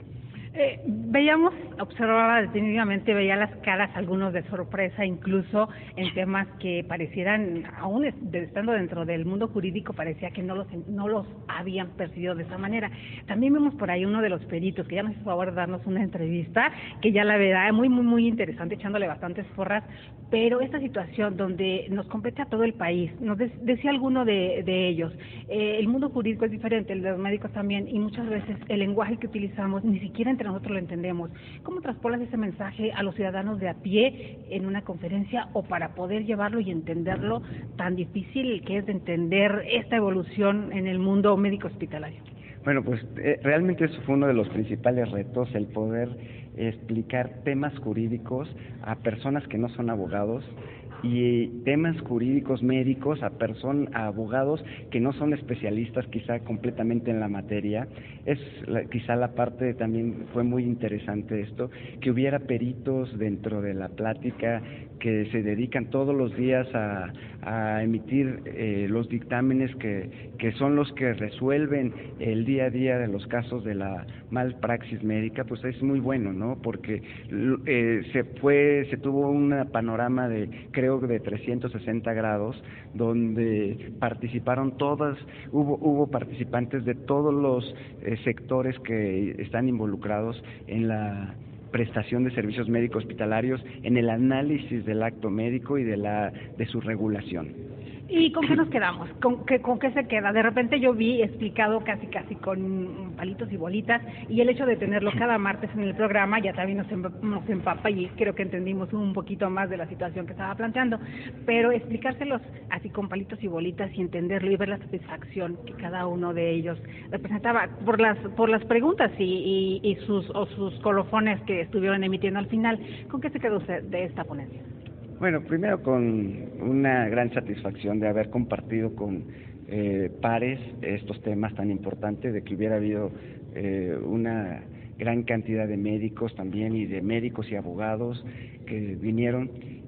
Creo que el análisis que como conclusión que quedó es que son temas muy importantes que tienen trascendencia en todas las personas, porque todos somos pacientes en algún momento de nuestras vidas, donde es muy vulnerable hoy en día la práctica médica hospitalaria, donde existen muchos requisitos y muchas situaciones que anteriormente no se conocían, y donde los criterios que ha emitido la Corte en las últimas dos épocas, tanto la 9ª como la 10ª, pues han transformado completamente la forma de analizar y de juzgar el acto médico. Creo que si pudiéramos empezar a hacer también cultura dentro de tanto el gremio médico como del medio jurídico, vamos a sentirnos muy satisfechos en materia de compartir esta experiencia que tenemos ya casi de 25 años, para poder